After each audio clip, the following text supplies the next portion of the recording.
went to school in Bradford, I went to university at Bradford. I like the history of Bradford, the stories. I think what I see around Bradford is a weaving together of lots of different stories and lots of different communities, and it kind of feels a little bit like a tapestry that's been brought to life over many years and over many generations, but it all kind of weaved together to create this beautiful picture that is the Bradford that you see today.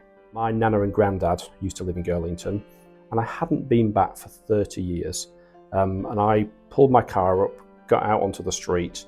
Suddenly I went back to being a 6-year-old, sitting outside, playing on my bike, playing with my brother, playing with my cousins. And it took me back to my nana's roots of being an Irish immigrant and Bradford being a sanctuary city and a place that welcomed people from all over the world and gave them maybe a job, it gave them a house, they created a family, they created a life based around these streets. I looked around, the people looked very different.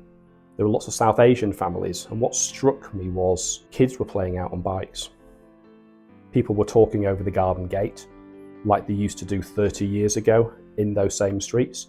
And although they were very different people, that community spirit was still there. Just a really striking observation I had from going back to an area where for 30 years I hadn't been. I don't see that where I live now. It's a very different world, and it just struck me that kind of spirit and community feeling was still very much alive in Girlington. So I've been here at Bradford District and Craven Mine for 3 years, and it's really been clear to me that we are focused on tackling health inequalities. If we reduce some of those maybe barriers to accessing mental health services for ethnically and culturally diverse communities, if we're successful with that, it becomes the mainstream, it becomes the norm. So in 5 years' time, that's our big ambition, that actually it just becomes part of the standard delivery of mental health services across Bradford District and Craven.